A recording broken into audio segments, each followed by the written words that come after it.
អ៊ុយក្រែននិងរុស្ស៊ីពន្លះគ្នាឈុតធំតែម្ដងមួយអស់ដៃដែលប្រើដ្រូនរាប់រយគ្រឿងទល់គ្នា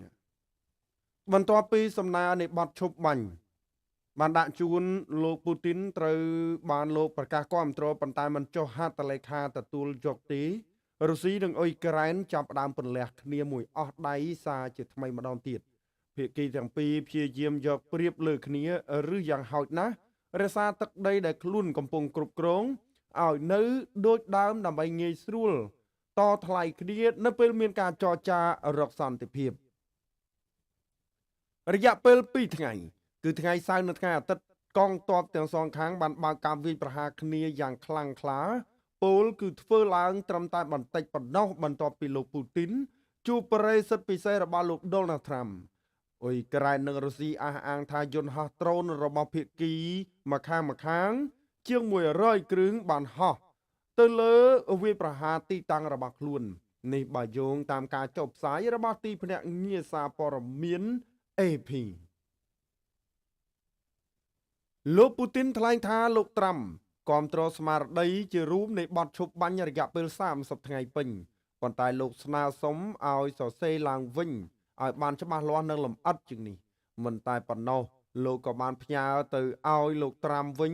នៅលក្ខខណ្ឌមួយចំនួនសម្រាប់ការពិចារណាដាក់បញ្ចូលទៅក្នុងគម្រោងសរសេរបទឈប់បាញ់នៅពេលក្រោយទៀតបើទោះបីជាយ៉ាងណាក្តីនាយករដ្ឋមន្ត្រីចក្រភពអង់គ្លេសនិយាយបែបដេញជើងថាបើលោកពូទីនពិតជាគាំទ្របទឈប់បាញ់មែនគាត់គួរណាស់ចុះហត្ថលេខាយល់ព្រមលើក្រឹតនៅក្នុងសេចក្តីថ្លែងការណ៍ថ្មីនេះលោក Zelensky ចោទប្រកាន់ថារុស្ស៊ីកំពុងពង្រឹងកងកម្លាំងយោធាបន្ថែមទៀតនៅតាមព្រំដែននៅក្នុងន័យនេះលោកយល់ថាទីក្រុងមូស្គូមានចេតនាមិនចង់ដោះស្រាយបញ្ហាតាមការទូទេប៉ុន្តែចង់ធ្វើសង្គ្រាមជាបន្តទៀតលោក Zelensky យល់ថាបើរុស្ស៊ីមិនទទួលយកបទឈប់បាញ់ទេអាមេរិកគួរចាត់វិធានការក្តៅទៅលើរុស្ស៊ីតែម្ដងកាលពីយប់មិញនេះអ៊ុយក្រែនថាខ្លួនរងការវាយប្រហារដោយដ្រូន178គ្រឿងរបស់រុស្ស៊ីក៏បានបាញ់មីស៊ីលផ្លោងប្រភេទballistic 2គ្រាប់ចូលមកកាន់ទឹកដីអ៊ុយក្រែនផងដែរកងទ័ពអាកាសអ៊ុយក្រែនថ្លែងថារុស្ស៊ីបានប្រើប្រាស់ចម្រុះគ្នានៅដ្រូនអត្តឃាតរបស់អ៊ីរ៉ង់ម៉ាសាហ៊ីតផងនិងដ្រូនធម្មតាផងដើម្បីបោកបញ្ឆោតប្រព័ន្ធការពារដែនអាកាសរបស់អ៊ុយក្រែនក៏មិនណយដែរបានបញ្ជូនដ្រូនវាយប្រហារទីក្រុង Volgograd របស់រុស្ស៊ីប៉ុន្តែត្រូវខែលការពារដែនអាកាសរុស្ស៊ីបាញ់ទម្លាក់ទាំងអស់បំណែករបស់ដ្រូនបានបង្កជាហានិភ័យនៅក្បែររោងចក្រចម្រាញ់ប្រេង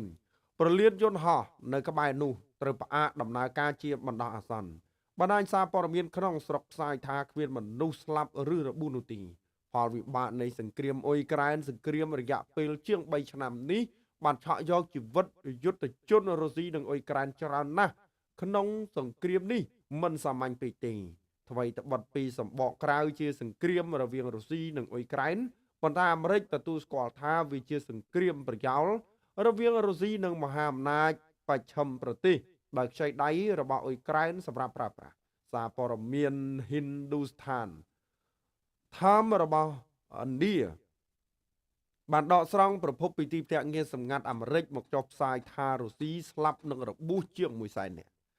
រុស្ស៊ីក៏ខាតបង់លុយមិនស្ទើរដែរព្រោះត្រូវចំណាយលើប្រាក់ឧបត្ថម្ភបេសកកម្មចំណាយទៅលើអាវុធយុទ្ធភ័ណ្ឌ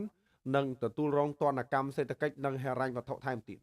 សម្រាប់អ៊ុយក្រែនក្រៅពីស្លាប់និងរបួសជាង100,000នាក់អ៊ុយក្រែនក៏រងគ្រោះខ្លាំងផ្នែកសេដ្ឋកិច្ចដូចគ្នាក្រៅពីនេះហេដ្ឋារចនាសម្ព័ន្ធមនុស្សធម៌សង្គមគិច្ចក៏រងផលប៉ះពាល់យ៉ាងខ្លាំងផងដែរ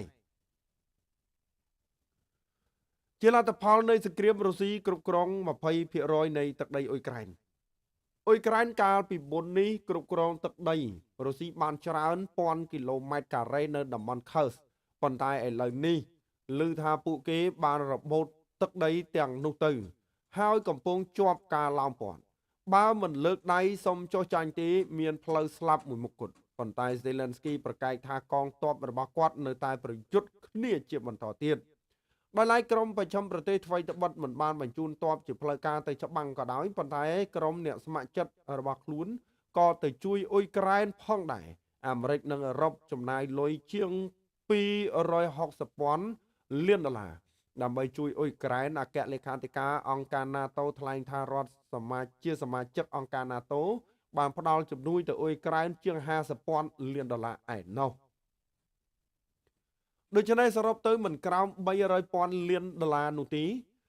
គ្រាន់តែផ្ដល់ជំនួយសម្រាប់អ៊ុយក្រែននេះបើយោងតាមការផ្សាយរបស់គេហទំព័រសារព័ត៌មាន BBC របស់ចក្រភពអង់គ្លេសលោកត្រាំឥឡូវនេះចាប់ផ្ដើមប្រើថវិកាត្បិតត្បៀតសន្សំសំចៃ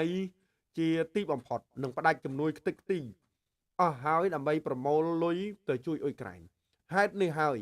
បានជាលោកចង់បញ្ចប់សង្គ្រាមឲ្យបានឆាប់តាមដែលអាចធ្វើទៅបានជាចុងក្រោយសូមជម្រាបលា